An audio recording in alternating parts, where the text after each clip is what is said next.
Ah, putain. Ah, attendez, j'arrive.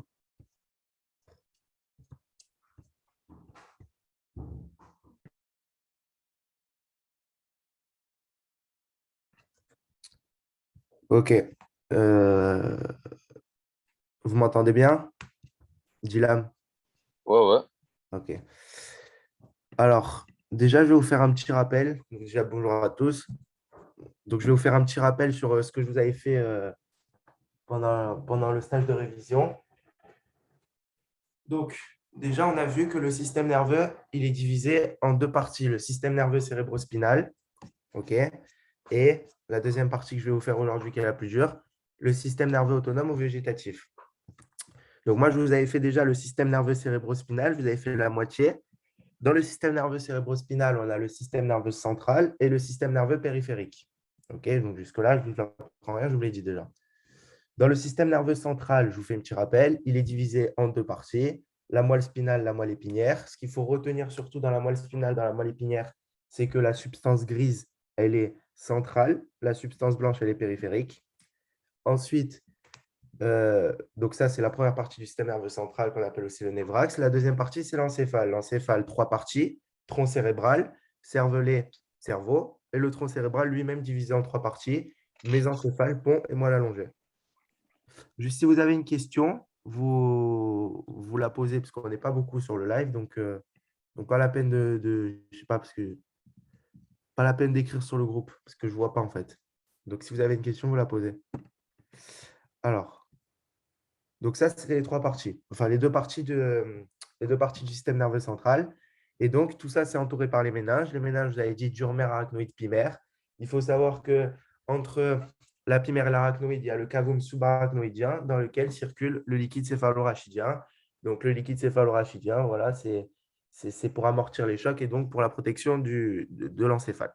Donc, jusque-là, je vous ai rien appris. Donc, aujourd'hui, on va faire la deuxième partie du système nerveux central. OK? Donc, on est toujours dans le système nerveux central. On a vu la première partie. On est toujours dans le système nerveux cérébrospinal. On a vu la première partie, c'est le système nerveux central. La deuxième, c'est le système nerveux périphérique. Donc, déjà, le système nerveux périphérique, c'est logique, il va mettre en relation le système nerveux central et les organes. OK? Donc, le système nerveux central, on a vu, c'est vers le haut du corps, c'est vraiment central, c'est tout en haut. Et il faut qu'il soit en relation avec les organes. Donc, comment est-ce que c'est possible? On va avoir besoin du système nerveux périphérique. Le système nerveux périphérique, c'est très simple, c'est les nerfs. Il y a plusieurs types de nerfs. Il y a les nerfs spinaux. Les nerfs spinaux, donc, ils vont naître de la moelle épinière. Les nerfs crâniens, donc, ils vont naître de l'encéphale. Et les nerfs végétatifs. Donc, les nerfs végétatifs, c'est un petit peu particulier, mais ils ressemblent à la fois aux nerfs spinaux et aux nerfs crâniens. Donc, ça va pour tout le monde là? Ok. Juste, je vérifie ça. Ok. Donc, on a dit, il y avait les nerfs spinaux, les nerfs crâniens et les nerfs végétatifs. Dans les nerfs spinaux, c'est très simple. Je vais vous montrer un schéma. Donc là, on est au niveau de la moelle. Vous voyez tous le schéma? Enfin, Dylan, je vais demander à chaque fois à toi, est-ce que vous voyez le Ouais, schéma? ouais, t'inquiète. Ok. Ouais, on voit le schéma. Attendez ça un peu, s'il te plaît. Comme ça, on le voit bien en entier. Voilà, comme ça, on voit en entier le schéma. Ok. Donc, là, on est sur les nerfs spinaux. Donc, les nerfs spinaux, je vous ai dit, c'est ceux qui vont naître de la moelle spinale. Donc, c'est très simple. Là, on est au niveau de la moelle spinale. Vous reconnaissez, c'est ce qu'on appelle un myélomère, un neuromère, comme vous voulez. Ici, vous avez la substance blanche. Ici, vous avez la substance grise. Donc voilà, substance blanche, substance grise. Par contre, là, c'est la partie ventrale. Hein. Ok, là, c'est la partie ventrale. Là, c'est la partie dorsale. Donc, ici, vous voyez la corne ventrale de la substance grise, la corne dorsale, la partie intermédiaire. Là, on a dit qu'on avait donc le centre. Voilà, bon, ça, c'est des petits rappels. Maintenant, ce qui est très important, c'est que les nerfs spinaux, il faut savoir qu'ils ont une racine ventrale qui est ici. On la voit bien, elle se détache donc de la corne ventrale. Une racine dorsale. Ces deux racines, elles vont se fusionner pour former, entre guillemets, le nerf spinal. Donc, le nerf spinal, c'est racine dorsale, racine ventrale. Et ensuite, ce nerf spinal, il va se diviser en un rameau ventral, ici, et un rameau dorsal. Donc ça, je vous l'expliquerai après. Ça c'est autre chose. Donc, si je reprends dans les mots, le nerf spinal, il est formé par la réunion de deux racines, la racine ventrale et la racine dorsale. Donc, ensuite, il va se détacher de la moelle spinale. Donc, ces deux racines, elles se détachent de la moelle spinale, racine dorsale, racine ventrale. Il va sortir du canal vertébral, donc de la colonne vertébrale, ici, à ce niveau-là. Au moment où il fusionne, en fait, il sort à peu près là. Il fusionne, hop, après il sort. Il n'est plus dans la colonne vertébrale. Ça veut dire que si on ouvre le corps, on va voir, en fait, le nerf spinal, on le voit. Il n'est pas caché dans la colonne vertébrale. Donc, il sort de la colonne vertébrale par ce qu'on appelle, donc ça c'est important, le foramen, ici à peu près, le foramen intervertébral. On l'appelle aussi le trou de conjugaison. Et une fois qu'il est sorti, il se divise très rapidement. Donc, vous voyez que le nerf spinal en lui-même, il est assez court. Il se divise en un rameau dorsal et un rameau ventral. Bon, maintenant, on va détailler tous les trucs. Donc, la racine ventrale. Je vous avais expliqué que dans la substance blanche de la moelle spinale, on avait le sillon médian ventral, les sillons dorsaux, sillon médian dorsal, sillon paramédian dorsal. On a dit qu'on avait le sillon latéral ventral et le sillon latéral dorsal. Je ne sais pas si vous en rappelez. Attendez, j'ai une question. Sillon latéral dorsal. Donc ça, c'est important. Parce que la racine ventrale, ici, elle se détache du sillon latéral ventral. Elle se détache du sillon latéral ventral. Et la racine dorsale, en fait, la racine dorsale, elle va dans le sens inverse de la racine ventrale. Donc, la racine dorsale, elle arrive, en fait, tout simplement, au niveau du sillon latéral dorsal. Donc, la racine ventrale, elle se détache du sillon latéral ventral de la moelle par 4 ou 7 radicules. Bon, ça, ce n'est pas important. La racine ventrale, c'est la racine motrice. Comme je vous l'avais dit, la corne ventrale de la moelle spinale, c'est la corne motrice. Donc, la racine ventrale, c'est la racine motrice. Donc, la racine sensitive, ça va être la racine dorsale. Et elle pénètre parce qu'elle va. La racine ventrale, elle est motrice, donc elle fait ça. Je vous l'expliquerai après avec les voies. Mais la racine dorsale, elle fait ce sens-là. Donc, elle arrive au niveau donc, de la corne dorsale de la moelle spinale. Donc, elle va s'attacher en fait tout simplement à la moelle spinale au niveau du sillon latéral dorsal. Donc, je répète, on a la moelle, on a le sillon latéral ventral, le sillon latéral dorsal, on a notre racine ventrale qui est motrice, la racine dorsale qui est sensitive. Elles vont sortir du canal vertébral au niveau du trou de conjugaison, ce qu'on appelle le canal intervertébral, et elles vont former un rameau dorsal et un rameau ventral. Bon, jusque-là, ça va. Ensuite, très important, au niveau de la racine dorsale, je ne sais pas si vous avez remarqué, c'est très important au niveau de la racine dorsale, hein, il y a le ganglion spinal ici, le petit renflement. Ce petit renflement, il est très important parce qu'il va contenir le corps cellulaire des neurones sensitifs. Je vous expliquerai après c'est quoi le but de ces neurones sensitifs. Très important. Au niveau de la racine dorsale, hop, on a ce ganglion spinal. Donc ça, c'est important. Très bien. Bon, voilà. Après, je vous ai dit, les racines ventrales et les racines dorsales, elles vont fusionner, elles vont former le nerf spinal, rameau dorsal et rameau ventral. Voilà. Donc ça, ce n'est pas très important. Juste ce qu'il faut savoir, c'est qu'il y a la longueur de ces racines, donc la racine dorsale et la racine ventrale, la longueur, elle augmente au fur et à mesure que l'on s'éloigne donc en quelque sorte du névrax. Ça veut dire que la longueur de ces racines augmente considérablement de la partie crâniale à la partie caudale. Ça veut dire là, vous avez la moelle en gros. Au tout début, donc vers le cou, les longueurs de ces racines elles vont être faibles. Et plus on descend, pour finir au niveau de la fin de la moelle épinière, plus la longueur de ces racines elles vont être longues. Pourquoi? Parce que pour comment vous pouvez retenir, c'est très simple. Au niveau de la fin de la colonne vertébrale, vous devez avoir des nerfs qui soient super longs. Pourquoi? Parce que les nerfs, ils doivent aller jusqu'en bas des jambes. En général, les jambes, c'est plus long que le haut. Donc, ils doivent avoir des nerfs qui doivent aller jusqu'en bas des jambes. Donc, automatiquement, vous allez avoir des racines dorsales et des racines dorsales qui vont être beaucoup plus longues. Donc, on a une longueur qui augmente considérablement de la partie crânienne à la partie caudale. Quelqu'un qui a activé son micro. Il y a une question? Ok.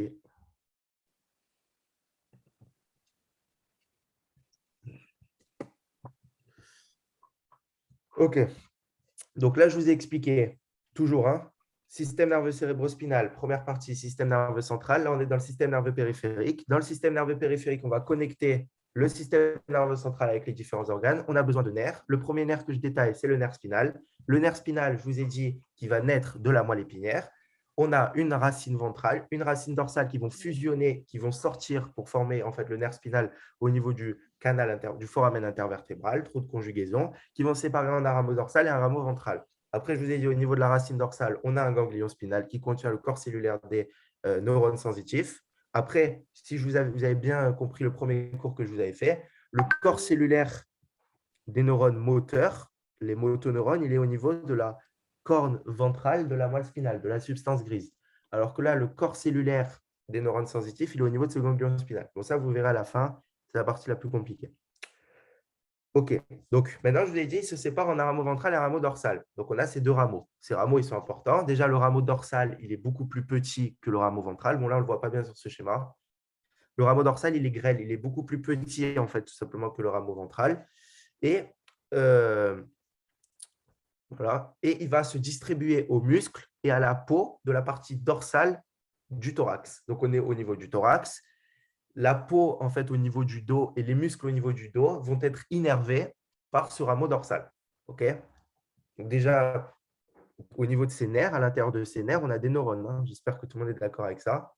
Ne répondez pas, mais à l'intérieur des nerfs, on a des neurones. OK? Et ces neurones, ils vont permettre donc d'innerver en quelque sorte la peau de la partie dorsale du tronc pour le rameau dorsal et les muscles de la partie dorsale. Ensuite, on a le rameau ventral. Le rameau ventral, lui, il est beaucoup plus gros. Là, je ne sais pas si vous voyez. Là, donc, comment vous pouvez reconnaître si on est au niveau de la racine ventrale et de la racine dorsale? Je vous ai dit, la racine dorsale, il y a le ganglion. Là, on le voit, le ganglion. Donc, ici, c'est la racine dorsale. Ici, c'est la racine ventrale. On sort au niveau du foramen de conjugaison, du trou de conjugaison. On a un rameau ventral qui est beaucoup plus gros qu'un rameau dorsal. Bon, là, on le voit mieux sur ce schéma. On le voit mieux sur ce schéma. Ensuite, le rameau ventral, donc je vous l'ai dit, il est beaucoup plus gros. Il va cheminer dans les parois latérales puis antérieures du tronc. Bon, ça, ce n'est pas très compliqué. Ce rameau ventral, il peut être seul ou il peut s'anastomoser avec les rameaux supérieurs. Donc ça, c'est un myélomère. Je vous ai dit qu'il y en avait 31. Donc automatiquement, vous avez 31 fois ça. Ça veut dire que ce rameau ventral, il peut s'anastomoser avec celui qui est en haut, donc celui du neuromère supérieur, ou celui qui est en bas, celui du neuromère inférieur, et va former les plexus. Donc, il peut s'anastomoser avec ses homologues sus ou sous-jacents et va former les plexus. Donc, je vous avais dit, il y a le premier, le plexus brachial, et ensuite, il y a le plexus lombaire.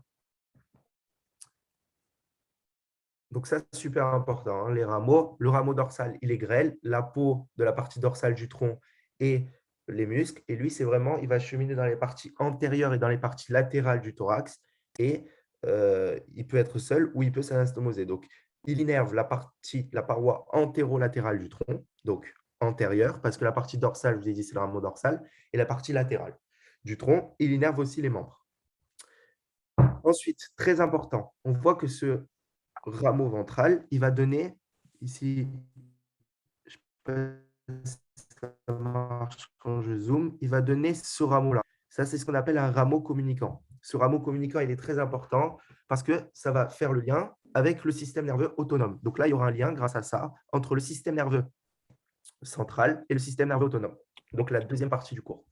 Donc retenez que du rameau ventral naît le rameau communicant.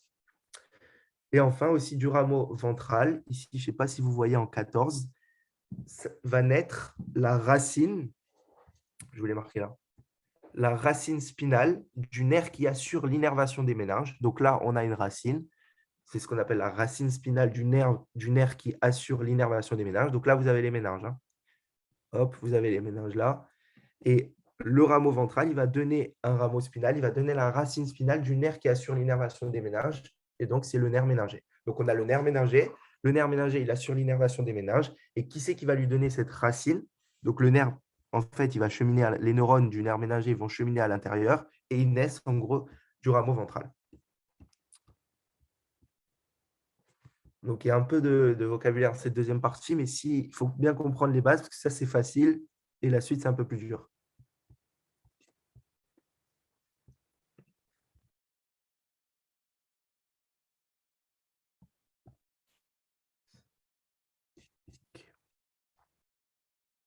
Donc, voilà. Le nerf méningé, on l'appelle aussi le nerf sinus-vertébral. OK. Donc, j'espère que tout le monde, ça va jusque-là. OK. Donc, ensuite, je vous ai dit, les nerfs spinaux et leurs rameaux, donc les rameaux dorsaux et les rameaux ventraux, ils ont des fibres. Les fibres, on va dire qu'on va appeler ça des neurones. OK. Donc, ils ont des neurones moteurs, des neurones sensitifs et ils ont également des neurones végétatifs. Okay, donc, les neurones moteurs, bon, c'est pour exercer une action motrice. Les neurones sensitifs, c'est quand vous vous brûlez, par exemple, vous allez ressentir une brûlure. Donc, ça, c'est les neurones sensitifs. Les neurones moteurs, c'est quand vous voulez attraper un objet, vous utilisez ces fibres sensitives. Et les neurones végétatifs, c'est quand vous faites une action inconsciente. Donc, ça, c'est plus compliqué. Donc là, il y a une petite exception. Je pense qu'il faut l'apprendre. Uniquement le rameau dorsal du premier nerf spinal n'a pas de fibre sensitive. Ça veut dire que, on va dire qu'ici, c'est le premier nerf spinal. Ici, c'est le premier nerf spinal. Ben, son rameau dorsal, il n'a pas de nerf sensitif. OK, donc ça, c'est important. Il n'a pas de nerf sensitif. Donc, on va commencer par les… Je ne sais pas si j'ai mis un schéma là. Donc, je vous ai dit, dans chaque nerf spinaux, on a des fibres ou des neurones sensitifs, des neurones moteurs et des neurones végétatifs.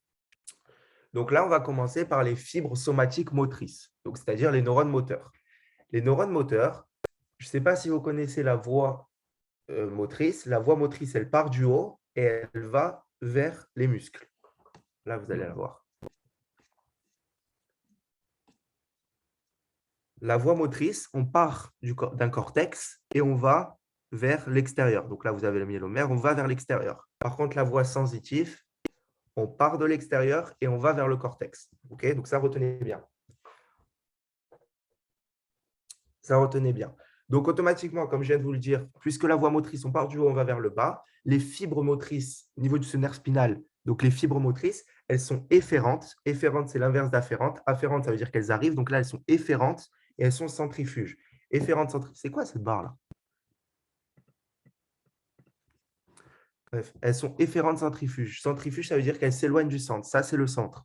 Centrifuge, donc elles s'éloignent du centre et elles sont efférentes. Donc, efférentes centrifuges, c'est important parce que du coup, les fibres sensitives, les fibres somatiques sensitives, elles vont être afférentes centripètes. Centripète, on va vers le centre. Centrifuge, on s'éloigne du centre.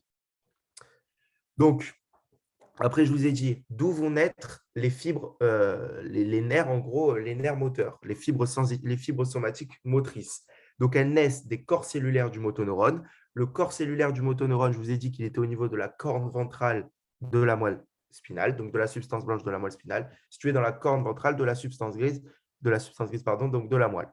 Donc, les neurones moteurs, pour faire plus simple, ils sont efférents centrifuges, donc ils s'éloignent du centre, et ils naissent au niveau donc, de la substance grise de la moelle spinale, de la corne, au niveau de la corne antérieure de la moelle spinale, de la substance grise. Eux, c'est l'inverse, ils sont efférents centrifuges. Non, c'est faux là.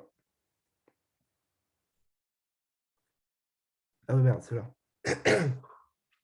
Eux, ils sont afférents centripètes. Donc, les sensitifs, ils sont afférents centripètes. Juste, je ne vous ai pas dit quelque chose. Donc, les fibres motrices, elles vont cheminer dans la racine ventrale, puisqu'elles naissent au niveau de la corne ventrale. Donc, elles cheminent dans la racine ventrale, puis dans le nerf spinal, puis après, elles vont aller soit dans le rameau ventral, soit dans le rameau dorsal. Okay, elles vont aller dans le rameau ventral, dans le rameau dorsal.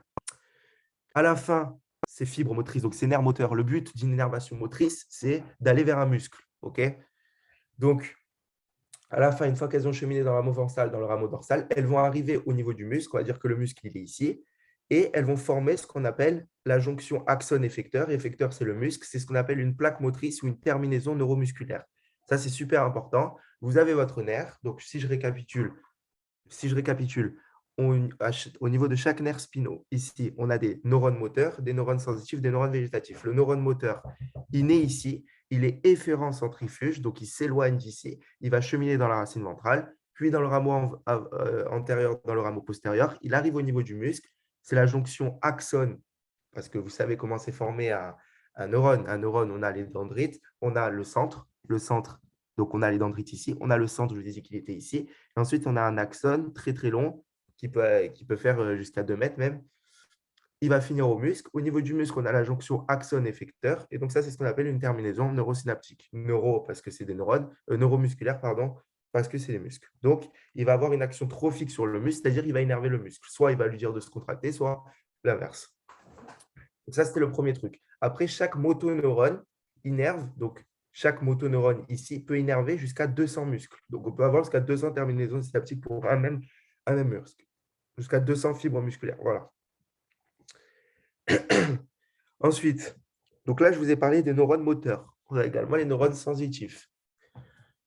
Donc, les neurones sensitifs, c'est l'inverse. Je vous ai dit, ils arrivent de l'extérieur et ils vont en fait simplement vers le haut, vers le cerveau. Ils vont donner une information qui vient de l'extérieur. Donc, ils sont afférents centripètes, ils vont vers le centre. Leur corps cellulaire, je vous l'ai dit tout à l'heure, on le retrouve plus ici, mais on va le retrouver au niveau du ganglion dorsal, du ganglion de la racine dorsale. Donc, ça, c'est leur corps cellulaire. Donc, ici, on a le chemin inverse. Ici, je vous avais dit, on avait les dendrites, le corps cellulaire, l'axone. Maintenant, on a l'axone, le corps cellulaire et les dendrites. Donc, c'est vraiment deux voies opposées. Donc, l'influx nerveux sensitif, puisqu'on est au niveau d'un neurone sensitif. Donc, l'influx nerveux, donc l'innervation sensitive, elle va naître au niveau de récepteurs périphériques. Les récepteurs périphériques, ils sont par exemple sur la peau. Donc, on a des récepteurs périphériques sur la peau. On en a deux exemples, les extérorécepteurs et les propriorécepteurs. Par exemple, les extérocepteurs, c'est les récepteurs du revêtement cutané. Donc, les récepteurs périphériques, ils sont sur votre peau, par exemple les extérorécepteurs. Donc, l'influx nerveux, il va naître de ces derniers. Vous posez votre main sur la plaque, hop, il y a un influx nerveux qui naît au niveau de ces récepteurs. Puis, ça va emprunter les dendrites sensitifs. Donc, en gros, il naît. Puis ensuite, il va entrer dans le rameau dorsal ou dans le rameau ventral, on s'en fout. Puisque rameau dorsal, rameau ventral, on s'en fout. Ensuite, il arrive au niveau du nerf spinal. Et après, dès qu'il est arrivé au niveau du nerf spinal, il ne va pas aller dans la racine ventrale parce que la racine ventrale, elle est motrice. On va aller dans la racine dorsale. Donc, on est au niveau de l'extérieur. Dans l'extérieur, au niveau de la peau, par exemple, on a des récepteurs. Ces récepteurs, ils détectent un influx nerveux, vous vous brûlez. Hop, l'information, elle arrive, elle circule dans le rameau dorsal, dans le rameau ventral. On arrive au niveau du nerf spinal. Ensuite, elle circule dans la racine dorsale, puisque dans cette racine dorsale, je vous ai dit qu'il y avait leur corps cellulaire. Le corps cellulaire, vous verrez au deuxième code, il permet d'intégrer toutes les informations.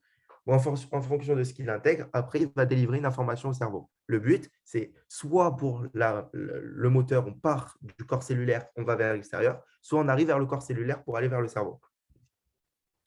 Donc là, je vous fais simple, je vous dis des mots simples pour que vous compreniez.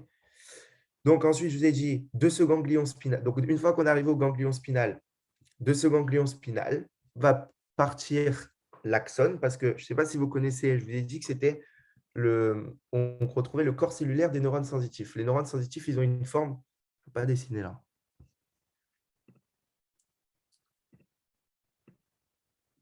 Ils ont une forme comme ça. OK? Donc, il y a cette partie qui arrive par là. Ensuite, ça s'intègre ici. Et ensuite, hop, une fois que ça s'est intégré à ce niveau-là, il y a l'axone sensitif, puisqu'on est au niveau d'un neurone sensitif. Cet axone sensitif, hop, il part dans… Ça y est, je ne veux plus maintenant. Hop.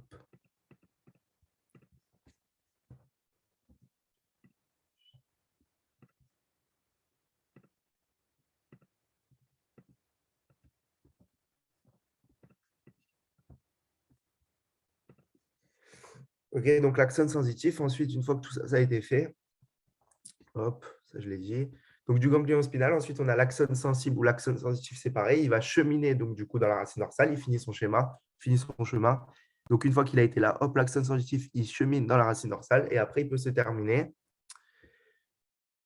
Il peut se terminer soit au niveau de la corne dorsale, soit il peut remonter, aller jusqu'au cerveau pour donner l'information. Si c'est par exemple, vous vous brûlez, vous avez un mouvement réflexe. Si c'est un mouvement réflexe, il n'a pas besoin d'aller jusqu'au cerveau. Si c'est un mouvement réflexe, hop, il chemine dans la racine dorsale, il finit au niveau de la corne dorsale, hop, directement après, ça va faire le chemin inverse, moteur, ça va aller au muscle et le muscle qui va directement entraîner un réflexe. Donc, c'est une boucle, si jamais c'est un réflexe. Par contre, si vous avez… je ne sais pas, s'il fait très froid, et donc vos récepteurs, vous êtes en hypothermie, il ne fait pas assez chaud, hop, l'information, elle remonte jusqu'au cerveau. Après, au cerveau, il y a une intégration et donc vous allez avoir une vasodilatation, donc une augmentation de la perfusion au niveau de la peau, donc la chaleur, elle va augmenter, etc., etc. Donc, en fonction de l'information sensitive, soit le neurone sensitif, l'axone sensitif, elle s'arrête au niveau du myélomère, soit elle peut aller jusqu'au cerveau, donc vers des niveaux sous-jacents.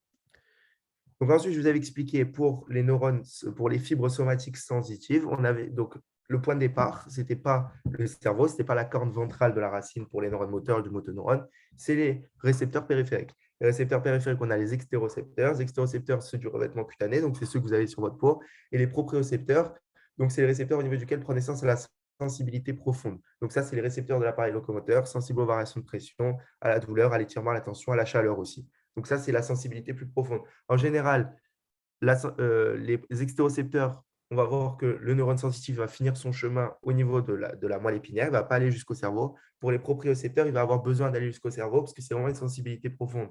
Donc, sensible aux variations de pression, aux variations de chaleur, à la douleur. Donc, ça va entraîner une réaction qui est beaucoup plus importante. Donc, je vous avais dit à la pré-rentrée qu'on avait on avait 31 myélomères. Donc, du coup, on a 31 paires de nerfs spinaux. Bon, ça, c'est facile. C'est comme les vertèbres. Non, ce n'est pas comme les vertèbres. On a 8 paires cervicaux, 12 paires thoraciques, 5 paires de nerfs lombaires, 5 paires de nerfs sacrés et une paire de nerfs coccygiens. OK? Donc, ça, c'était toujours dans le système nerveux périphérique. Hein, si je reprends un peu, on a vu système nerveux cérébrospinal. Première partie, système nerveux central. Hop. Deuxième partie, système nerveux périphérique. Dans les systèmes nerveux périphériques, on a vu les nerfs spinaux, qui permet de faire le lien entre le système nerveux central et les organes. Maintenant, on va voir les nerfs crâniens. Donc, du coup, les nerfs spinaux, avec leur racine ventrale, la racine dorsale, qui est sensitif, avec le rameau ventral, le rameau dorsal, le rameau communicant, qui va permettre de le relier au système nerveux végétatif autonome. Qu'est-ce qu'on a vu d'autre? On a vu dans chaque nerf spinaux, on a des fibres sensitives, des fibres motrices et des fibres végétatives. Les fibres motrices, on a dit qu'elles étaient centrifuges efférentes. Les autres, elles sont centripètes afférentes. Donc, je vous ai expliqué un petit peu la circulation. On part du motoneurone, on va vers le muscle pour les fibres motrices. On fait l'inverse. On part des récepteurs périphériques, extérocepteurs, propriocepteurs, et on va vers le ganglion. En fonction de l'intégration, soit on s'arrête au niveau de la moelle épinière, soit on va jusqu'au cerveau. Donc, maintenant, on va voir les nerfs crâniens. Les nerfs crâniens, eux, donc, ils naissent pas de la moelle spinale. Ils vont naître du coup de l'encéphale. Donc, on a 12 paires, il faut les connaître par cœur. Nerf olfactif, nerf optique, oculomoteur, trochléaire, trijumeau, abducent, facial, vestibulo-cochléaire, glossopharyngien, vague, accessoire, hypoglosse. Okay, donc, cela, vous allez les connaître au fur et à mesure. Il faut les connaître. 12 paires de nerfs crâniens. Donc, comme je vous ai dit, pour les nerfs spinaux, à l'intérieur des nerfs spinaux, on avait des fibres motrices et des fibres sensitives. Ça va être pareil pour les nerfs crâniens. On va avoir des nerfs crâniens, donc du coup, qui ont des fibres motrices. Donc, c'est ce qu'on appelle les nerfs crâniens moteurs. Eux, ils n'ont que des fibres motrices. On a, donc cela, il faut les connaître, les noms. Hein. Voilà, 3, 4, 6, 9 et 12. Donc, ça, il faut 11, pardon. Il faut apprendre. Donc, on a les nerfs crâniens qui n'ont que des fibres motrices, des fibres somatiques motrices. On a des nerfs crâniens qui n'ont que des fibres somatiques sensorielles. Donc, 1, 2 et 8. Et on a des nerfs mixtes. Des nerfs mixtes. Donc, les nerfs mixtes, si vous avez compris, c'est un petit peu comme les nerfs spinaux. Parce que les nerfs spinaux, ils ont à la fois des fibres somatiques et à la fois des fibres motrices. Et donc, du coup, les nerfs mixtes, par exemple le 5, le 7, le 9 et le 10, eh ben, c'est comme les nerfs spinaux. Donc, ils ont à la fois des fibres somatiques afférentes et des fibres somatiques efférentes.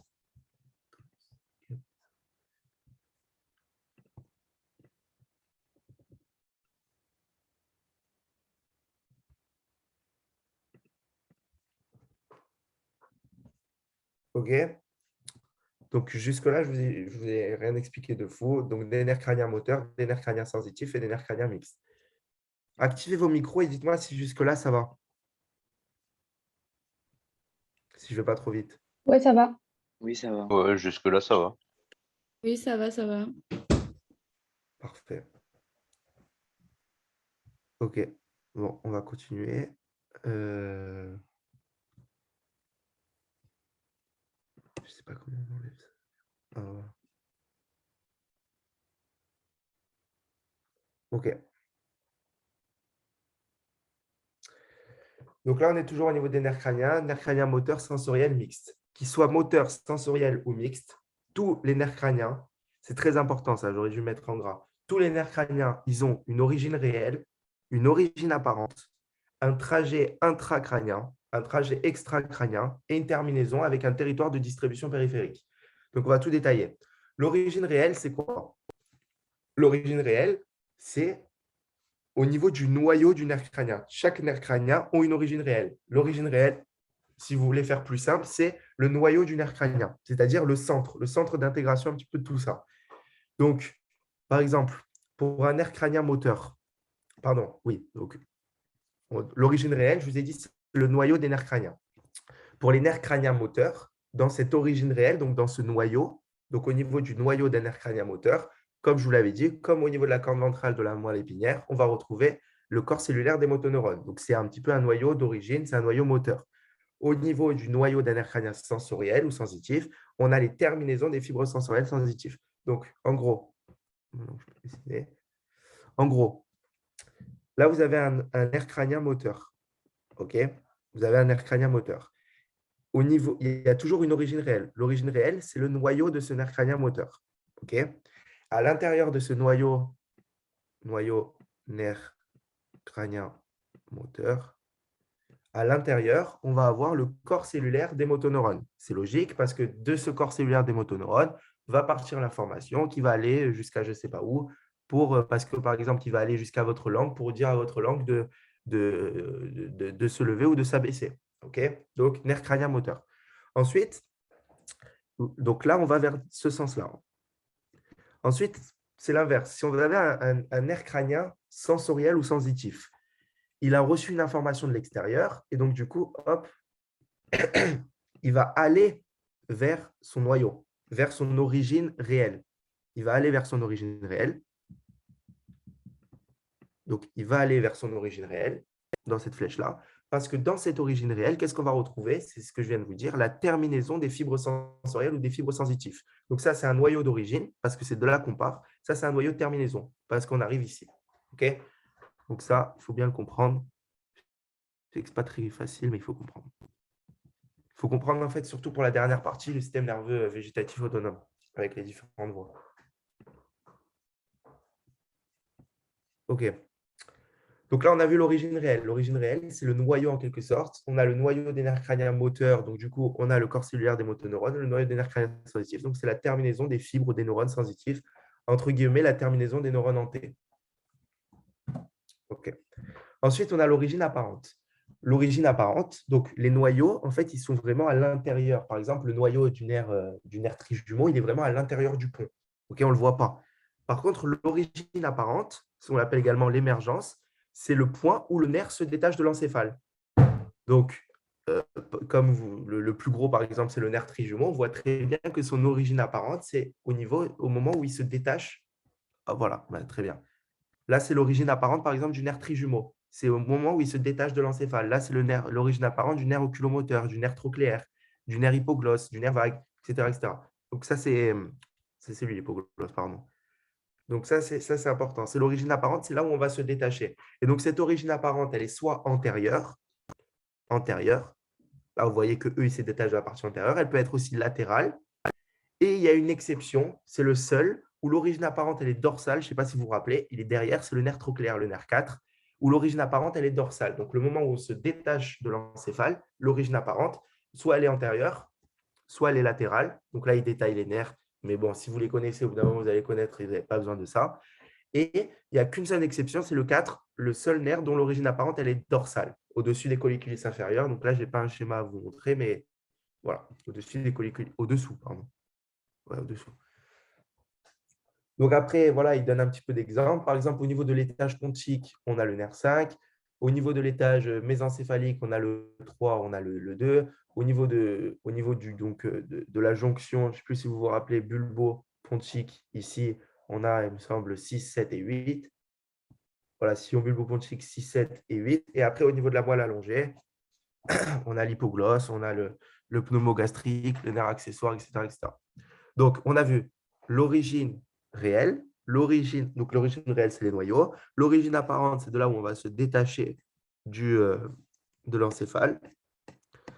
Le trajet, d'abord, je vous ai dit, on a d'abord un trajet à l'intérieur de la cavité crânienne. Donc, ça, c'est un trajet intracrânien. Okay, donc là, si vous vous imaginez, donc là, il y a tout.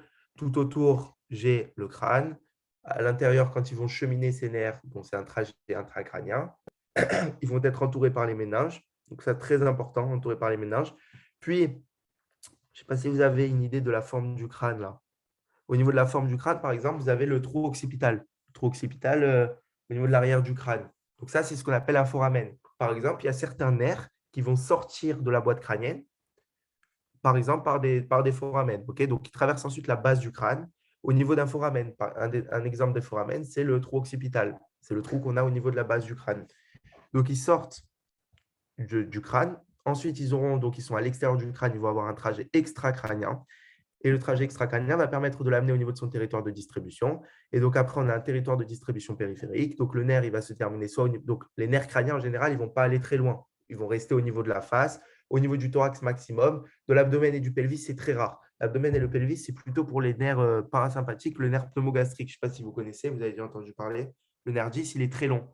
Il est très long, il va aller au niveau du pelvis, il va aller au niveau de l'abdomen, mais c'est rare qu'on retrouve un nerf crânien tout en bas des jambes, quoi. C'est vraiment abdomen, pelvis, face, thorax pour les nerfs les plus longs, mais en général, c'est surtout au niveau de la face. Par exemple, le nerf hypoglosse, glosse, c'est la langue. Il sort de la base du crâne pour aller au niveau de la face pour innerver la langue.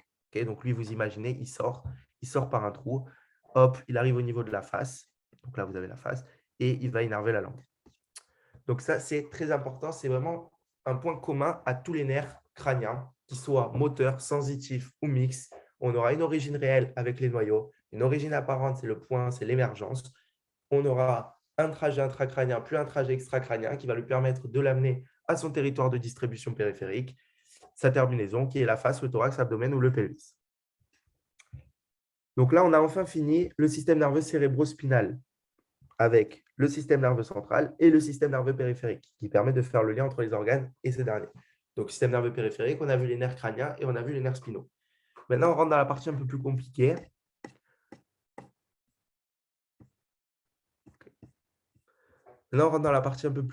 C'est le système nerveux autonome ou le système nerveux végétatif. Donc, c'est la deuxième partie.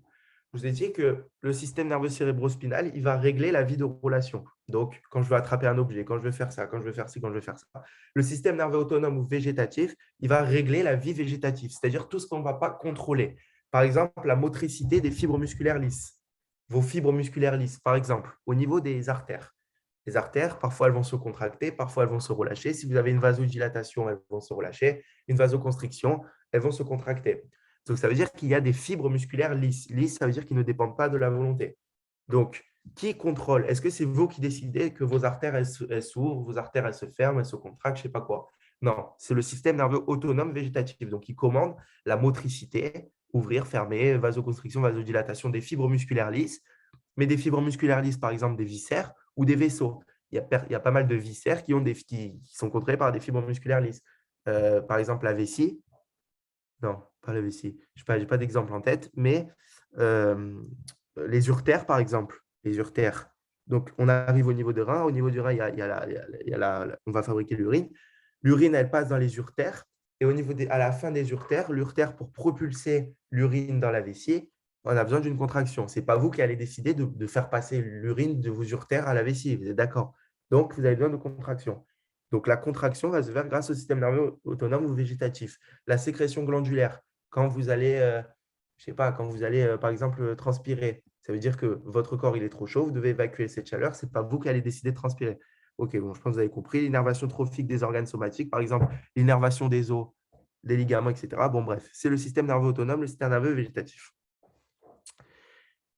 Ce système nerveux, bon, c'est compliqué, hein. Au moins, vous le savez. Ce système nerveux, il se divise en deux systèmes. Le système orthosympathique. Ouais. Quelqu'un a une question là?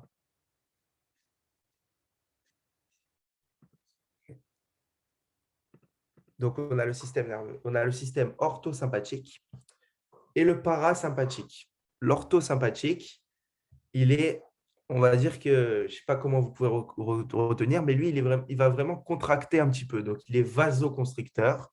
Ça veut dire qu'il va entraîner une contraction des vaisseaux, on va diminuer le diamètre des vaisseaux. Il est cardio-accélérateur, iridodilatateur et freinateur de la motricité digestive. Donc, ça, il faut l'apprendre. Bon, ça peut se comprendre, mais on le voit plus en deuxième année, ça. Vasoconstricteur, notamment dans les malaises et tout. Pour les vaisseaux de la peau, cardio-accélérateur aussi pour les malaises, iridodilatateur, freinateur de la motricité digestive, etc., etc.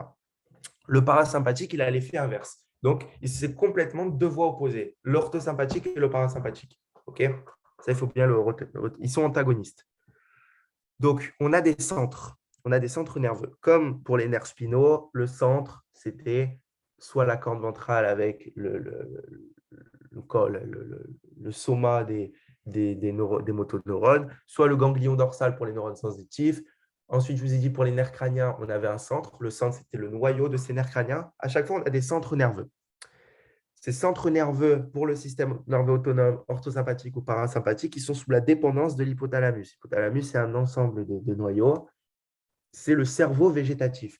Tout ce que vous faites en dehors de votre volonté, tout ce qui ne dépend pas de votre volonté, il est contrôlé, il passe obligatoirement par l'hypothalamus. C'est vraiment le centre végétatif, ça c'est un terme important.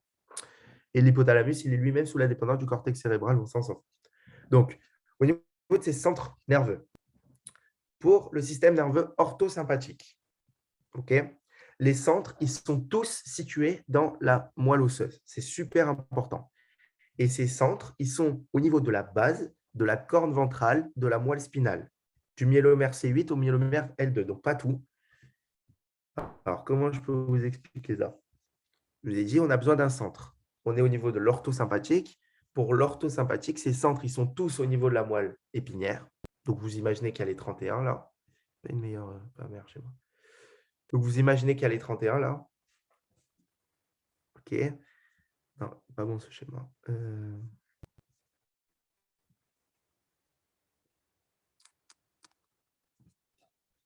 Ouais, peut-être là.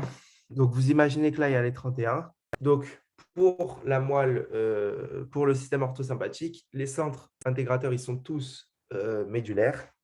Donc, pas sur les 31 myélomères. Je vous ai dit de C8 à L2. L2, c'est normal parce qu'après, il n'y a plus de moelle. Donc, on va de C8. Ils ne sont pas au début. Et ils sont au niveau de la base. Donc là, il y a la corne ventrale. Au niveau de la base de la corne ventrale. Ils sont… Donc là, vous avez la corne ventrale, base de la corne ventrale, mais ils ne sont pas au niveau de la corne dorsale. Ils sont vraiment au niveau de cette région intermédiaire. Très importante, cette région intermédiaire. OK. Hyper compliqué à expliquer. Donc, au niveau de la base de la corne ventrale, de la moelle spinale, donc du myélomère C8 à du myélomère L2. Donc, comme je vous ai dit, base de la corne ventrale de la moelle spinale, ils vont former ce qu'on appelle la zone intermédio-latérale et la corne latérale. La zone intermédio-latérale, parce qu'elle est entre la corne ventrale et la corne dorsale. Et ils vont former aussi une petite corne latérale. Je crois qu'il y a un schéma. Attendez, je vais vous dire c'est quel schéma, on le voit bien. Quelle planche?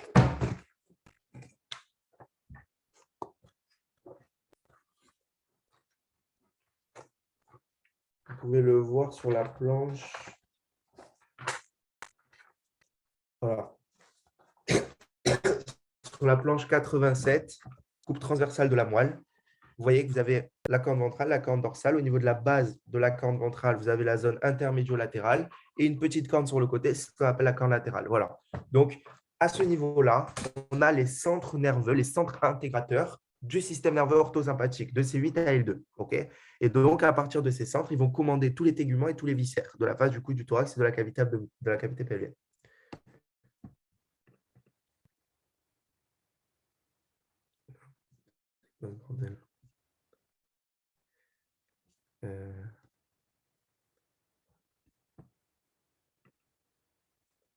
OK. Donc, ça, c'était pour l'orthosympathique. Donc, on est au niveau de cette partie-là. Pour le parasympathique, on va avoir deux centres. On a d'abord un centre qu'on retrouve dans le tronc cérébral. Dans le tronc cérébral, on va le retrouver au niveau des noyaux. Comme je vous avais dit, les noyaux, c'est l'origine réelle. Des noyaux viscéromoteurs des nerfs 3, 7, 9 et 10. Ça, c'est ce qu'on appelle le parasympathique crânien. Je sais, c'est un peu compliqué là. Et on le retrouve aussi des centres. Donc, soit pour le parasympathique, on a deux centres. Les centres au niveau du tronc cérébral, au niveau de l'origine réelle, qu'on appelle aussi des noyaux, les noyaux viscéromoteurs de certains nerfs.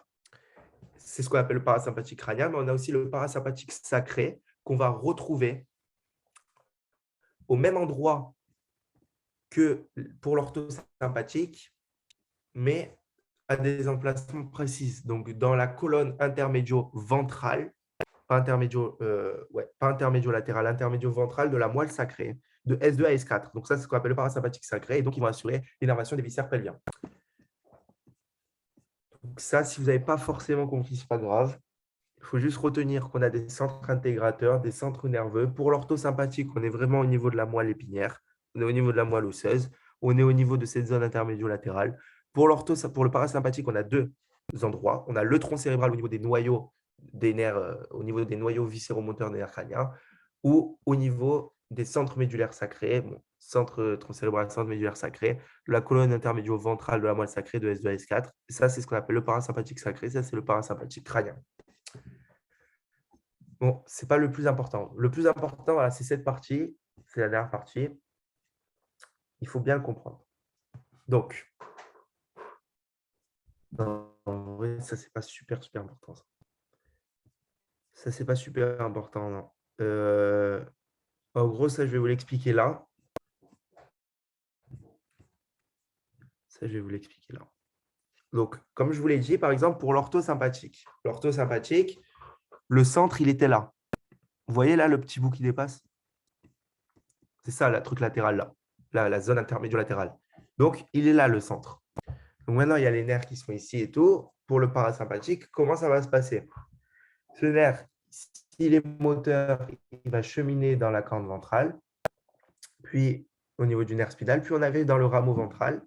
Et là, je vous ai expliqué qu'il y avait le rameau communicant qui permet de faire communiquer le système nerveux central et le système nerveux, putain, j'en peux plus, système nerveux autonome végétatif. Donc, ce rameau communicant, donc ensuite, il emprunte le rameau communicant. Et là, il y a des ganglions. C'est ce qu'on appelle les ganglions sympathiques en général, les ganglions sympathiques, les ganglions parasympathiques ou orthosympathiques. Il fait un relais dans ce ganglion. C'est important parce qu'il y a une intégration. Il fait un relais, puis il va au niveau, en fait, tout simplement des nerfs, des muscles, etc. Et au niveau des muscles, il innerve. Okay, donc, il fait un relais dans ce ganglion. Ça, c'est important. Par contre, il y a une exception. Il y a une exception, c'est des phrases un peu compliquées, c'est pour ça que j'ai passé. Il y a une exception, c'est là. C'est les voies destinées à l'innervation abdomino-pelvien. Donc, de C8, là, je prends l'exemple de l'orthosympathique. De C8, on va dire que ça, c'est de C8 à L2. Le centre, il est là. Le nerf, hop, il emprunte le rameau communicant. Il fait un relais, c'est important ce mot, un relais, puis il va aller au niveau des muscles pour pouvoir l'innerver. Par contre, il y a une exception pour l'innervation abdominale et pelvienne, donc de l'abdomen et du pelvis. Donc, on est plus vers L2 que vers C8. Le nerf, il ne va pas faire un relais ici, il passe à l'intérieur, mais il fera un relais dans des ganglions qui seront juste devant l'organe. Par exemple, si on prend l'exemple,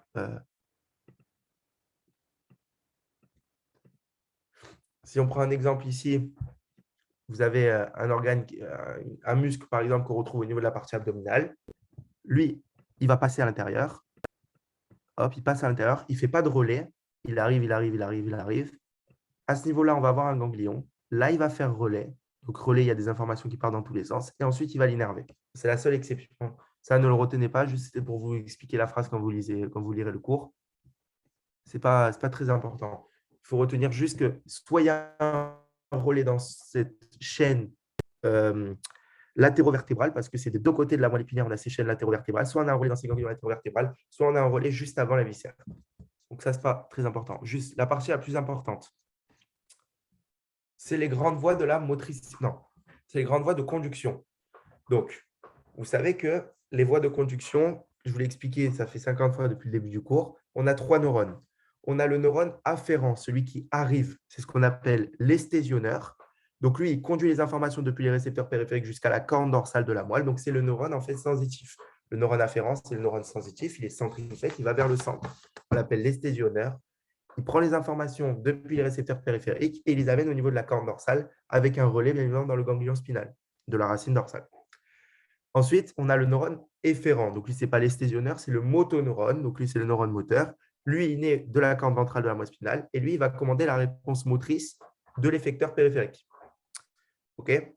Donc là, vous avez le récepteur périphérique, information qui emprunte cet estésionneur. Là, vous avez le motoneurone. On emprunte le motoneurone et on va vers un effecteur périphérique. Ne pas confondre récepteur périphérique, effecteur périphérique. L'effecteur périphérique, par exemple, c'est le muscle. Donc, on va de la corne ventrale, on va vers le muscle. Okay, et il faut un neurone d'association qui va mettre en lien les deux.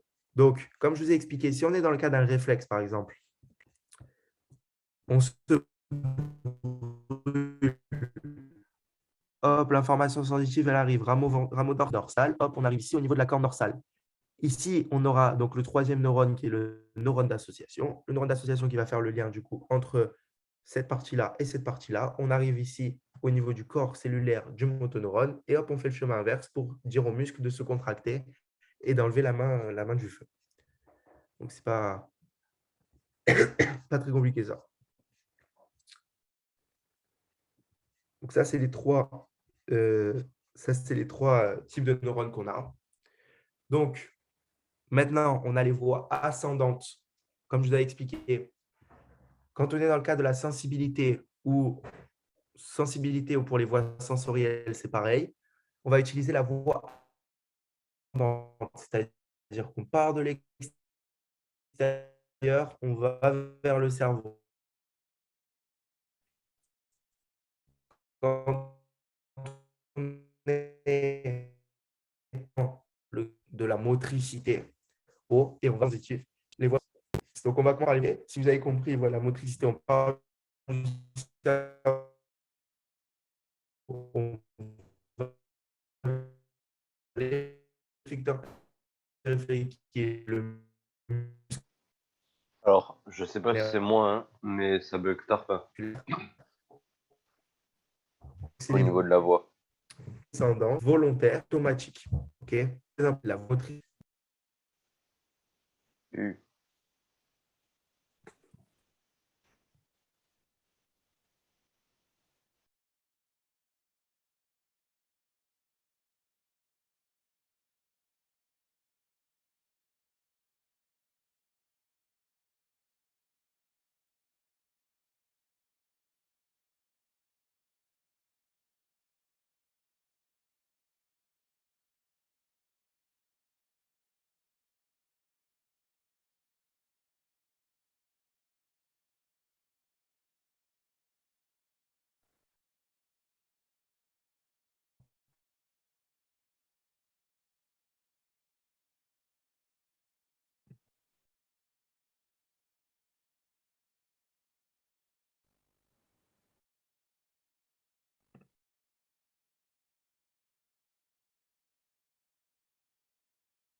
Alors, Oui, allô? ouais. Ouais. Vous m'entendez là? Ouais, on t'entend mieux. Voilà, t'entends. À partir de quand j'ai coupé? Ben, quand tu as commencé à Dès parler que de tu as voix commencé à expliquer ascendante, la dernière partie. Hein? quand tu as Non. dit ascendant, à part si j'ai mal compris. Ok, alors attends. J'arrive plus à afficher le truc là. Merde.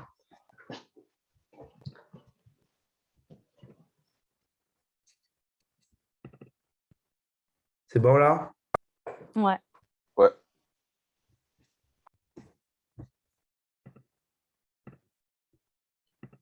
Ok. Donc, je reprends les voies de conduction. On a trois neurones, le neurone moteur, le neurone sensitif et le neurone qui va faire la liaison entre les deux. Donc, du coup, on a une voie ascendante. La voie ascendante, c'est la voie sensitive. La voie descendante, c'est la voie motrice. Donc, la voie motrice, c'est pour les mouvements volontaires et les mouvements automatiques. Super important. Maintenant, il faut comprendre que cette voie motrice, elle se divise en deux parties. C'est là où il faut vraiment suivre, hein, parce que là, c'est hyper important. La voie motrice, elle va se diviser en deux parties. On a la voie motrice pyramidale. On l'appelle également le tractus pyramidal. Et on a la voie motrice extra-pyramidale. Donc, la voie motrice pyramidale, c'est la plus importante. Parce que cette voie motrice pyramidale, comme je vous ai dit, c'est les ordres moteurs volontaires, donc pour faire les mouvements volontaires. Cette voie motrice pyramidale, il faut comprendre qu'elle est monosynaptique. Monosynaptique, pourquoi? Parce qu'il y a un seul neurone central. Ce neurone central, il est ici. Ce neurone central, il est dans l'aire corticale somatomotrice. Donc, c'est des mots qu'il faut apprendre. Aire corticale somatomotrice ou le gyrus précentral ou circonvolution frontale ascendante. OK. Ensuite, ce neurone central qui est au niveau de ce gyrus précentral ou circonvolution frontale ascendante ou cette aire corticale somatomotrice, il va descendre au fur et à mesure. Hop, il descend, il descend. Ce n'est pas parce qu'il y en a deux qu'il y a deux neurones, hein. Je vais vous expliquer. Il descend, il descend, il descend, il descend, il descend. Et il va faire synapse au niveau de la moelle pour pouvoir rencontrer le motoneurone. OK? Donc ça, c'est la voie de la motricité. Donc on a la voie motrice pyramidale, la voie motrice extrapyramidale. On est toujours dans la grande voie de la motricité. Cette voie motrice pyramidale, qu'est-ce qu'il faut retenir? Il faut retenir qu'elle est monosynaptique. Le neurone, il naît au niveau vraiment de cette… il y a un neurone central qui va naître au niveau de ce cortex, cette aire corticale somatomotrice. Donc, somatomotrice, c'est dans le mot, hein. C'est pas somatosensitif, c'est somatomotrice. C'est le gyrus précentral ou circonvolution frontale ascendante. Il descend, il descend, il descend, il descend. Et ensuite, son but, c'est d'aller rencontrer le motoneurone pour qu'il y ait une information. Vous êtes d'accord? Je vous ai dit que ça va contrôler les ordres moteurs volontaires, la motricité volontaire. Donc, tu as envie d'attraper ta trousse. L'information, elle naît au niveau du cerveau. Ce neurone unique, donc cette voie qui est monosynaptique, elle descend, elle descend, elle descend. Et au fur et à mesure, elle va rencontrer le motoneurone pour pouvoir réaliser cet ordre. OK. Donc, là, on est toujours dans la voie motrice pyramidale, qui est une des deux voies de la voie motrice. Cette voie motrice pyramidale, elle va se diviser elle-même en deux parties.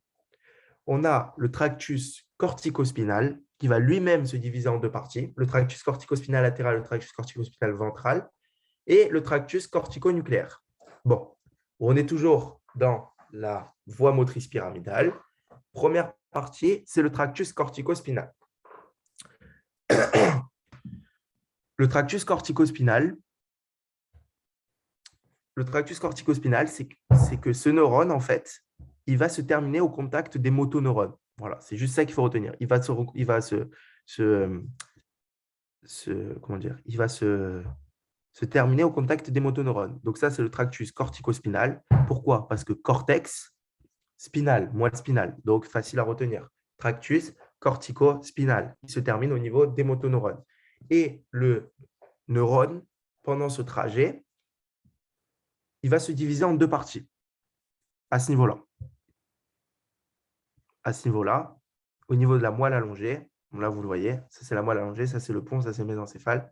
Au niveau de la moelle allongée, ce neurone, donc le neurone de ce tractus corticospinal qui part du cortex et qui se termine au niveau du neurone, il va se diviser en deux parties.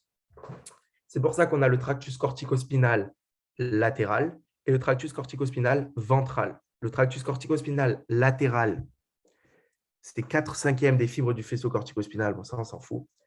Il faut savoir que le tractus corticospinal latéral, il va croiser la ligne médiane à la partie inférieure de la moelle allongée, au niveau de la décussation des pyramides, et il descend dans la moelle spinale et s'articule avec le motoneurone médulaire. Donc, c'est ça, en gros. Là, vous avez votre la voie motrice pyramidale. La voie motrice pyramidale, elle est divisée en deux parties. Le tractus corticospinal, qui va du cortex, qui va jusqu'à la moelle spinale. Le but, c'est de se terminer au niveau de ce motoneurone. Mais pendant ce trajet, ce neurone qui est unique, parce que je disais que c'était une voie qui était monosynaptique, il va se diviser en deux au niveau du bulbe rachidien. Il va se diviser en tractus corticospinal latéral. Je sais, il s'appelle latéral, pourtant il est au centre. Et le tractus corticospinal ventral, qui est celui de droite. Pourquoi on l'appelle ventral? Parce qu'en fait, il arrive au niveau de la moelle spinale par la partie antérieure, alors que lui, il arrive au niveau de la partie latérale. Donc, quand vous voyez tractus corticospinal latéral, ne regardez pas ici, parce que ici, c'est lui. Alors que le tractus corticospinal latéral, c'est lui. Le tractus corticospinal ventral, c'est lui. Donc, le tractus corticospinal latéral, c'est 4/5, donc c'est le plus important, celui qui est le plus emprunté. Il arrive comme ça, hop, et il va rejoindre le motoneurone ici. Et il faut savoir que le tractus corticospinal latéral, il va se croiser avec la ligne médiane. Donc là, vous avez la ligne médiane. Il croise la ligne médiane au niveau de la partie inférieure du bulbe rachidien. Là, vous avez le bulbe rachidien. Au niveau de sa partie inférieure, il croise la ligne médiane. Hop, au niveau de la décussation des pyramides. Il descend ensuite dans la moelle spinale et il va s'articuler avec les motoneurones. Donc, tractus corticospinal latéral, il descend, corticospinal, il descend. Il va croiser la ligne médiane, donc décussation des pyramides. C'est pour ça qu'on a des hémiplégies. C'est-à-dire, si vous avez un problème au niveau de la partie gauche du cerveau, il y aura une répercussion au niveau de la partie droite du corps parce que c'est grâce à ces voies, en fait, parce qu'il y a une décussation, c'est-à-dire qu'il va croiser la ligne médiane au niveau de la partie inférieure donc du bulbe rachidien, ça c'est à retenir, et il va finir au niveau du motoneurone.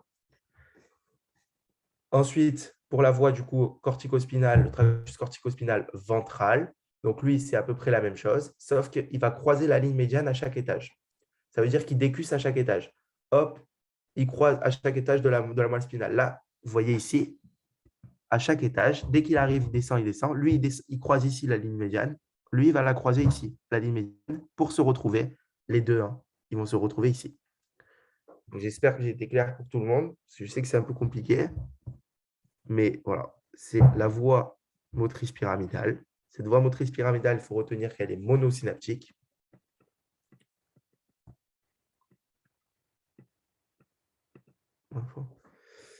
Il faut retenir qu'elle est monosynaptique. OK. Le neurone, il va naître au niveau de cette aire corticale somatomotrice qu'on appelle le gyrus précentral ou circonvolution frontale ascendante. OK. Elle va se diviser en deux parties. Le cortex, le tractus cortico-spinal, on va du cortex, on va jusqu'à la moelle. Le but, c'est d'aller au niveau de ce motoneurone, mais au niveau de ce cortex, au niveau du bulbe, ici, ça va se diviser en deux voies. Le tractus cortico-spinal latéral, corticospinal latéral, c'est le plus important. Il va croiser la ligne médiane au niveau du bulbe rachidien. Croise la ligne médiane ici, au niveau du bulbe rachidien. Ensuite, il va au niveau du motoneurone. Alors que le tractus corticospinal ventral, il croise la ligne médiane au niveau de la moelle spinale. Un, il croise au niveau du bulbe, l'autre, il croise au niveau de la moelle. J'ai répété 50 fois, mais c'est hyper important parce que la décussation, elle est différente au niveau du bulbe et au niveau de la moelle. Là, vous voyez, ça croise. Là, vous voyez, ça croise ici. Hein, la ligne médiane, elle est ici. C'est dur à voir. La ligne médiane, elle est ici. Hop, il croise. Alors que lui, il croise. Donc, là, on a vu le tractus corticospinal et ensuite, il y a le tractus corticonucléaire. Donc, lui, le tractus corticospinal, il va se terminer au niveau du motoneurone. Le tractus corticonucléaire, comme je vous l'avais expliqué, il va se terminer au niveau, il va se terminer au niveau de la corne ventrale, le tractus corticospinal. Dans la corne ventrale, on a le corps cellulaire des motoneurones pour les nerfs spinaux. Mais le corps cellulaire des motoneurones pour les nerfs crâniens, je vous avais expliqué qu'il était dans leur origine réelle, il était au niveau de ces noyaux. Donc, le tractus corticonucléaire, il se termine au niveau des neurones moteurs situés dans les noyaux des nerfs crâniens. Voilà. En vrai, si vous avez compris la base, après, c'est très simple, il y a plein de phrases qui ne servent à rien. Donc, pas très compliqué. Donc là, on a vu la voie motrice pyramidale avec le tractus corticospinal qui est divisé en tractus corticospinal ventral et tractus corticospinal latéral. Le latéral, on a une décussation au niveau du bulbe rachidien. Le ventral, on a une décussation au niveau de la moelle. Ensuite, on a vu le tractus cortico-nucléaire avec le but, c'est d'atteindre vraiment le corps cellulaire de ces motoneurones qu'on retrouve au niveau des noyaux des neurones moteurs parce qu'on est au niveau de la voie motrice. Et ensuite, on va voir maintenant la voie motrice extra-pyramidale. La voie motrice extra-pyramidale, je pense que personne ne va vous faire chier dessus. Il faut juste retenir qu'à l'inverse de la voie motrice pyramidale, elle n'est pas monosynaptique. Okay. Donc, on a plusieurs neurones, elle n'est pas monosynaptique. Il faut savoir que, comme je vous ai dit, que la voie motrice pyramidale, elle prenait naissance au niveau du gyrus préfrontal ascendant, là, je ne sais pas quoi. Lui, il va prendre naissance au niveau d'aires corticales spécifiques. Ces aires corticales spécifiques, c'est le noyau codé, le noyau lenticulaire, le noyau rouge. Donc, elle prend naissance au niveau des noyaux. Elle ne prend pas naissance au niveau du cortex. Les noyaux et le cortex, c'est de la substance grise, mais ce n'est pas la même chose. Lui, il prend naissance ici, à l'aire corticale somatomotrice. Et lui, par exemple, la voie motrice extra-pyramidale, elle va prendre naissance au niveau, ici, c'est le noyau lenticulaire. Là, il y a le claustrum, au niveau du noyau codé ici. Okay. Donc, elle ne prend pas naissance, elle n'est pas monosynaptique. Lui, la voie motrice pyramidale, on a dit que c'était les ordres moteurs volontaires, les ordres moteurs volontaires, alors que la voie extra-pyramidale, c'est les mouvements automatiques. Les mouvements automatiques, c'est quoi? C'est les réflexes. Okay. Donc, c'est-à-dire les ordres moteurs involontaires. Donc, pyramidale, ordre moteur volontaire. Extra-pyramidale, ordre moteur involontaire, elle n'est pas monosynaptique, elle n'est pas au même endroit, elle n'est pas au niveau du cortex, elle est au niveau des noyaux. Donc là, on a vu la voie motrice. Maintenant, on a la voie sensitive. Attends, juste une question. Ouais. Tu vois, quand tu dis que ça se décusse au niveau du bulbe rachidien, Ouais. si par exemple te dit que ça se décusse au niveau cervical, est-ce que c'est juste? Parce qu'en physio, c'est tombé comme ça, par exemple. Est-ce que c'est pareil, bulbe rachidien et cervical? Ouais, je savais pas ce que ça voulait dire cervical, moi. Je l'ai eu à mon concours, ça. Oui, c'est ça. Mais du coup, tu l'as mis, tu l'as C'est plus ce que maîtrisé j'ai juste ou mis. fausse? Je sais plus du tout ce que j'ai mis. Je crois que j'ai mis faux et c'était juste. Ah ouais, parce que dans la correction, ils ont mis faux du coup. Alors, j'ai mis faux et j'ai mis juste et c'était faux. Ok. Parce que non, en vrai, je sais pas. En fait, cervical, c'est faux. Parce que cervical, c'est le col, mais là, y a pas de col. Je sais pas. Juste retiens, ça décusse au niveau du bulbe rachidien et l'autre au niveau de la moelle. Ok. Donc maintenant, grande voie de la sensibilité. Voie de la sensibilité, moi, j'aimais pas, je sais pas pourquoi. Donc là, on va dans le sens inverse, hein. On part des récepteurs périphériques, extérocepteurs ou propriocepteurs, et on va aller au niveau du cortex. Donc, comme vous vous en doutez, c'est un cortex différent. Ici, ce n'est pas le cortex au préfrontal ascendant. Ça va être le cortex, je crois, postfrontal descendant. Je ne sais plus ce que c'est. C'est quoi? Donc là, c'est plus l'aire motrice, l'aire somatomotrice, ça va être l'aire réceptrice somatosensitive. OK? Et donc, c'est le gyrus post-central, c'est plus le gyrus précentral. On l'appelle la circonvolution pariétale ascendante. Voilà. OK, donc la voie de la sensibilité, c'est la voie ascendante. La voie ascendante, il en existe 3 types différents. On a la voie ascendante consciente. Cette voie ascendante consciente, c'est-à-dire tu te brûles, c'est ce qu'on appelle la sensibilité extéroceptive. Ensuite, on a la voie consciente et voie inconsciente, c'est ce qu'on appelle la sensibilité proprioceptive. OK. Et ensuite, la voie de la sensibilité interoceptive et la voie inconsciente. À chaque fois, les voies, elles sont croisées. OK. Et elles ont des relais très, très importants. On a des relais au niveau de la moelle spinale, au niveau notamment de la corne dorsale, et on a des relais au niveau du thalamus. Les relais, c'est ce qu'on appelle des synapses. OK. Donc, on a dit qu'on a la voie de la sensibilité consciente extéroceptive, proprioceptive consciente inconsciente, et sensibilité interoceptive, c'est inconsciente. Donc là, je vais détailler juste la voie de la sensibilité extéroceptive parce que c'est la plus importante, c'est-à-dire la consciente. Dans la consciente, on a 3 neurones. D'abord, le premier neurone, on l'appelle le protoneurone. OK. Le protoneurone, entre guillemets, c'est le neurone ganglionnaire. Ça veut dire quoi le neurone ganglionnaire? C'est-à-dire que son corps cellulaire, il est dans le ganglion. Là, vous voyez le ganglion. Son corps cellulaire, il est dans le ganglion. Là, il y a un long axone. Vous imaginez qu'il y a un long axone ici. Hop, hop, ça continue, ça continue. Ça, c'est le premier neurone. Donc, l'axone, hop, corps cellulaire, dendrite. C'est le protoneurone. On l'appelle aussi le neurone ganglionnaire. Le neurone ganglionnaire, très bien. Donc, lui, il va recevoir l'information. Une fois qu'il a reçu l'information, hop, il est ici. Il va y avoir du coup une synapse. Cette synapse, donc je vous ai dit, hein, là, c'est des neurones en T, donc c'est des neurones qui ont une forme de croix, comme ça, comme ça. Donc, il y a l'axone qui arrive, hop, là, il y a le corps cellulaire et il y a l'axone qui continue vers l'autre côté. Donc, il arrive, il arrive, il arrive, il arrive. Une fois qu'il est ici, hop, il y a une intégration, il continue son chemin, il continue son chemin. Et ici, il va y avoir la première synapse. Donc ça, c'est le protoneurone, c'est le premier neurone ganglionnaire. Ensuite, il continue son chemin, il va faire une première synapse.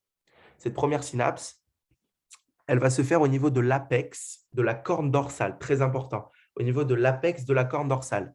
Pas pour toutes les sensibilités, parce qu'il existe différents types de sensibilités. Donc, cette synapse, elle va se faire au niveau de l'apex de la corne dorsale pour la sensibilité thermo-algésique et pour le tact protopathique. Par contre, cette synapse, elle va se faire au niveau des noyaux graciles et des noyaux cunéiformes, donc ici, à peu près, au niveau des noyaux graciles et des noyaux cunéiformes pour le tact épicritique. Donc, je récapitule, c'est un peu compliqué. On a 3 types de sensibilité. La sensibilité consciente, donc extéroceptive. On a 3 neurones. Le premier neurone, c'est le protoneurone. On appelle aussi le neurone ganglionnaire. Il y a les récepteurs. Les récepteurs, ils envoient l'information au neurone. Le neurone, hop, il arrive au niveau de son ganglion. Au niveau du ganglion, du coup, ici, il continue son chemin, il continue son chemin. Il y a une première synapse, c'est-à-dire synapse, il va transférer l'information à un deuxième neurone. Cette première synapse, elle va se faire au niveau de l'apex de la corne dorsale pour la sensibilité thermoalgésique et le tact protopathique. Elle va se faire, la première synapse, au niveau des noyaux graciles et cunéiformes. Ouais, je dis n'importe quoi, les noyaux graciles et cunéiformes, ils sont là. Voilà. La deuxième synapse, elle va se faire au niveau des noyaux graciles et cunéiformes pour le tact épicrévique. Donc, première synapse, apex de la corne dorsale pour la sensibilité thermoalgésique et la sensibilité protopathique, pour la sensibilité épicrétique au niveau des noyaux graciles et cunéiformes de la moelle allongée. Le deuxième neurone, c'est ce qu'on appelle le deutoneurone. Le deutoneurone, donc lui, il est intranévraxique. Le deutoneurone, il va décusser pas mal de fois. Donc, il faut savoir que le deutoneurone, il décusse au niveau de la moelle allongée pour le tact épicrétique. Donc, épicrétique, on va décusser au niveau de la moelle allongée. OK. Deutoneurone, hop, épicrétique, on décusse au niveau de la moelle allongée. Donc ici, il croise au niveau de la moelle allongée. Merde. Voilà, il décusse au niveau de la moelle allongée.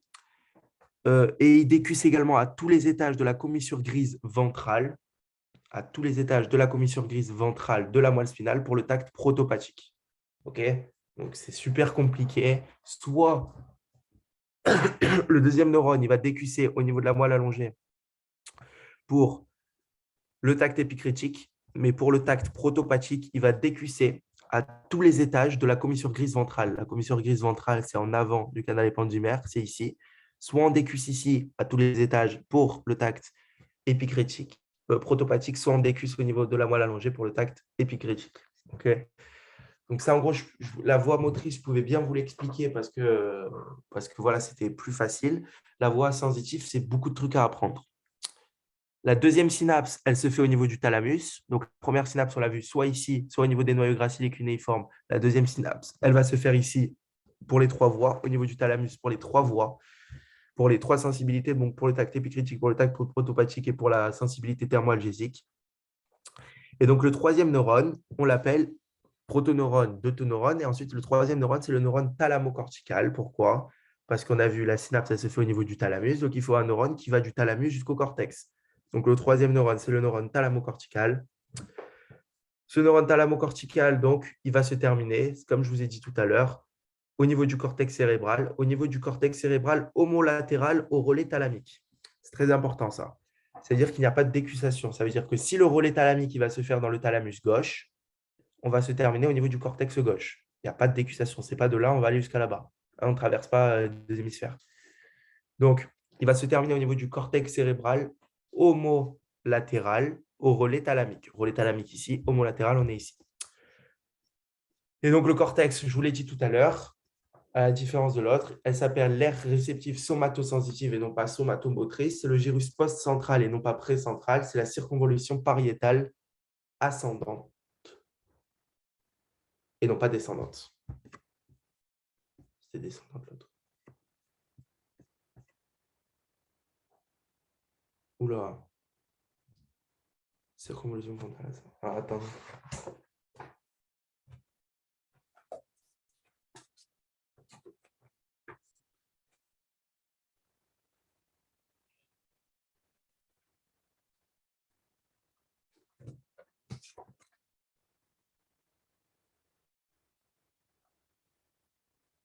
Ouais, c'est descendant là.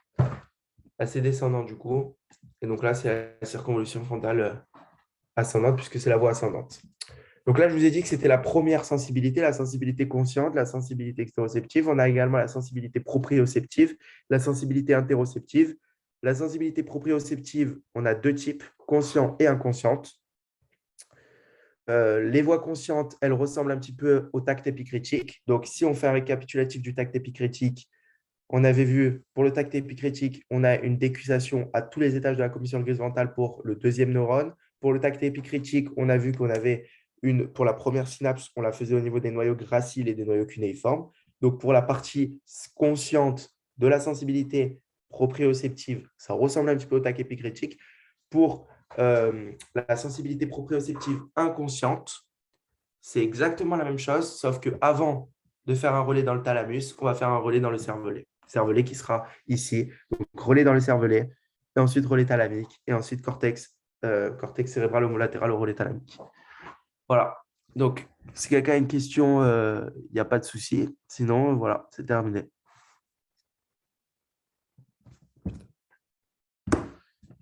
Ça va, vous n'avez pas de questions?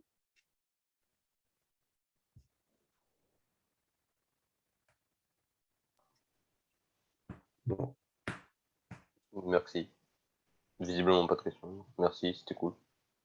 il n'y a pas de souci. Eh ben, bon courage à tous pour les révisions alors. Merci beaucoup.